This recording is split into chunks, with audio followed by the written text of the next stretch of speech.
Friends, నేను సౌహార్దత చెప్పడానికి రాలేదు, సహబాధితుడిగా వచ్చాను ఇక్కడికి. ఈ మధ్య నన్ను తిరిగితే 10,000 వ్యూస్ కు గ్యారంటీ వస్తాను. అది ఉపాధి హామీ పథకం అయిపోయింది. ఏం చేయాలి మీరు గమనించండి. నేను మాట్లాడిన వెంటనే నన్ను మెచ్చుకుంటూ పెట్టినా, నన్ను తిట్టుకుంటూ పెట్టినా 10,000 వ్యూస్ కంపల్సరీ, 110%. అది అలా అష్యూర్డ్ స్కీమ్ అయ్యాను.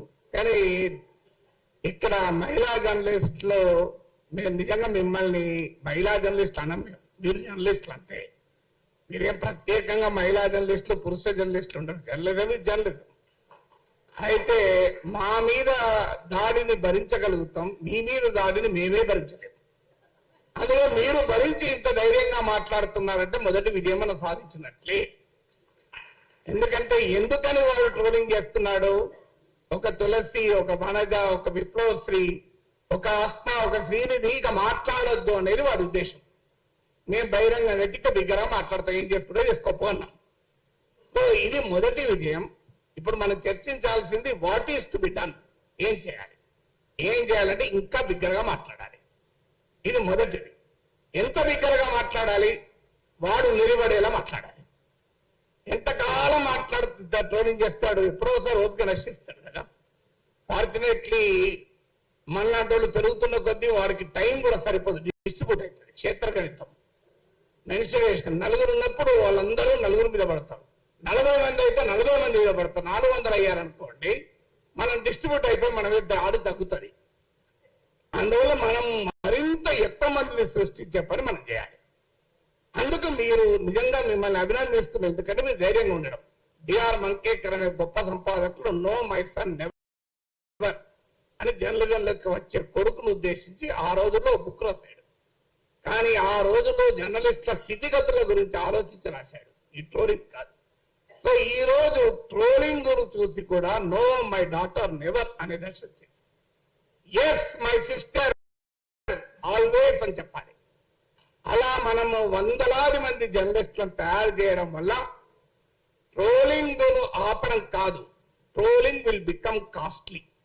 ఎందుకంటే మనం 500 మంది ట్రోల్ చేయాలని వాడు ఎక్కువ మంది పెట్టుకోవాలి. దీన్నే ఇప్పుడు అసిమెట్రిక్ వార్ఫేర్ అంటారు. ఇరాన్ వాడు సాధించింది అదే కదా. ఇంతో కాస్ట్ అంతే, వాడి ఖర్చు పెరగాలి, వాడి పని పెరగాలి, అప్పుడు వాడు ఎక్కడో కానీ ఆగుతాడు. సో అందువల్ల మనం ఎక్కువ మంది జర్నలిస్టులను సృష్టించడం రెండవ పని కావాలి. మూడవ పని ఏంటంటే దీనికి క్విక్ సొల్యూషన్స్ లేవు ఫ్రెండ్స్. నా రిక్వెస్ట్ ఏంటంటే ఇక్కడ ఉన్న చాలా మంది పెద్దలు ఉన్నారు, రామచంద్రమూర్తి గారు, శ్రీనివాస్ గారు, నారాయణ గారు, మీరు ఒక ఇనిషియేటివ్ తీసుకోవాలని నా విజ్ఞప్తి. మీరు ప్రతి రాజకీయ పార్టీ అగ్రనాయకుని 2 తెలుగు రాష్ట్రాల నాయకుల దగ్గరికి వెళ్ళి మా మీద నాగేశ్వరం మీద జరిగే ట్రోల్స్ నుంచి మాట్లాడకండి, అది ఈజీగా డిఫెండ్ చేసుకుంటారు. ఇక్కడ మహిళా జర్నలిస్టుల మీద జరిగే ట్రోలింగ్ గురించి మాట్లాడండి, వాడు డిఫెండ్ చేసుకోలేరు. It just not possible.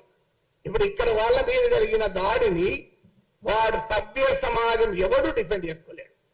So అందువల్ల నాగేశ్వరం మీద జరిగే దాడి గురించి అసలే మాట్లాడకండి, వాడు డిఫెండ్ చేసుకుంటాడు.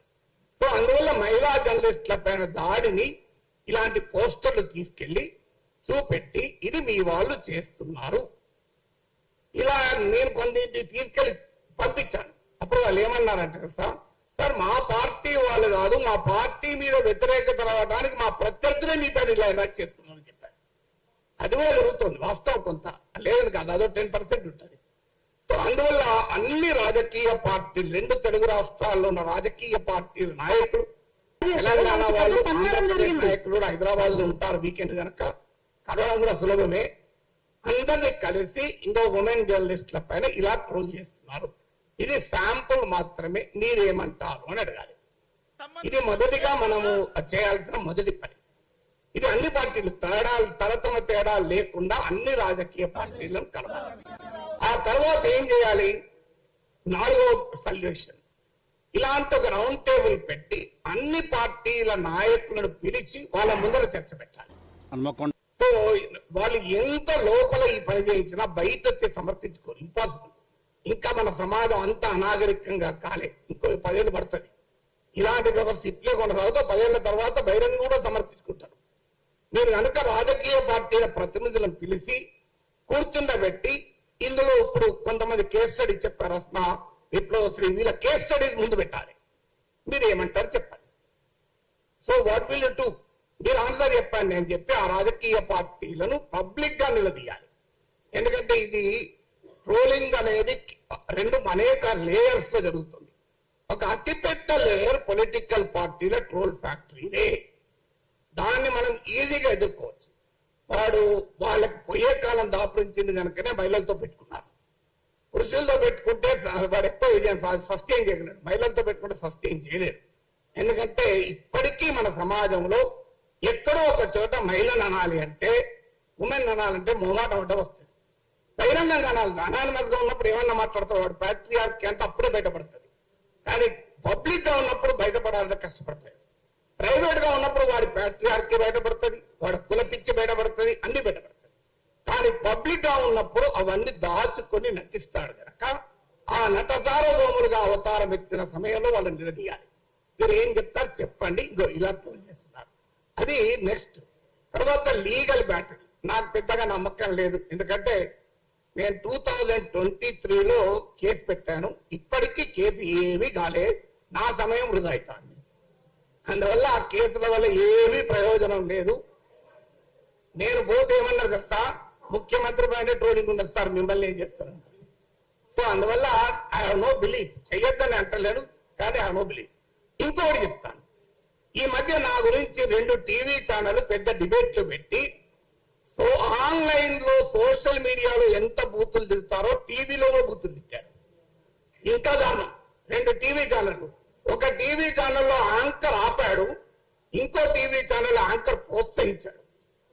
ఆ టీవీ ఛానల్ యజమానికి నేను ఫోన్ చేసింది. ఎందుకంటే ఈ మధ్య నా మీద 20 నిమిషాలు మాట్లాడాడు.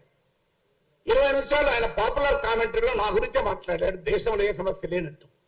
నేను ఫోన్ చేసి అడిగాను, నువ్వు అద్భుతంగా విశ్లేషణ చేశావు, కానీ ఒక్క మాట అయినా ఇంత నీచంగా నాగేశ్వరరావు తప్పని అనే ధైర్యం ఎందుకు చేయలేకపోయావు అన్నా. పోనీ నీవు కేసులు పెట్టినందుకు రైట్ అని చెప్పుకునే ధైర్యం ఎందుకు చేయలేకపోయావు చెప్పండి అన్నా. తప్ప నువ్వు అలా ధైర్యం చేయాలి, పోనీ రైట్ అని నన్ను ధైర్యం చేయాలి, నాకు అభ్యంతరం లేదు అంటే. ఆ కేసులతో ఏమవుతుంది, నా మీద కూడా ట్రోలింగ్ జరుగుతుంది అంటాడు. సో అందువల్ల దయచేసి ఇక్కడ ఉన్న జర్నలిజం పెద్దలకు నా విజ్ఞప్తి ఏంటంటే, ఇది ఆన్లైన్ మీడియా కాదు, మెయిన్ స్ట్రీమ్ మీడియాలో కూడా అతి నీచంగా నా పైన 1 hour డిబేట్ పెట్టి చర్చించారు. ఓకే, నీ ఇమాజిన్ మెయిన్ స్ట్రీమ్ డిబేట్ లో నీచంగా వ్యక్తిగతంగా మాట్లాడారు, కానీ దాన్ని ప్రోత్సహించినారు ఆ టీవీ ఛానల్స్. సో ఈ ధోరణి నాతో మొదలైంది. మీరు చూడండి, భవిష్యత్తులో ఈ టీవీ ఛానళ్లు కూడా ఆ ట్రోల్ ఆర్మీల ఎక్స్టెన్షన్లే. మనందరికీ తెలుసు ఈ ట్రోల్ ఆర్మీలను ఏ రాజకీయ పార్టీలు పోషిస్తున్నాయో ఆ టీవీ ఛానళ్లను కూడా అవే రాజకీయ పార్టీలు పోషిస్తుంది. ఇందులో అనుమానం లేదు. అందువల్ల వాళ్ళు కూడా అవే పనిచేస్తున్నారు. అందువల్ల వారి యాజమాన్యాలపైన కూడా ఒత్తిడి తేవాలి. డిబేట్ పెట్టండి, ఎవరన్నా మేమన్న మాటలు ఖండిస్తున్నది ఇది ఎంతన్నా డిబేట్ పెట్టండి. కానీ మీకు ఎవరిచ్చారు అధికారం నీచంగా వ్యక్తిగతంగా మాట్లాడటానికి? కనీసం ఆ డీజిల్ ఛానల్ టీవీ ఛానల్ పాటించాలి కదా, అట్లీస్ట్ మెయిన్ స్ట్రీమ్ మీడియాలో పాటించాలి కదా. పోనీ ఆన్లైన్ అంటే అనానిమస్, వాడు ఎవరో తెలియదు,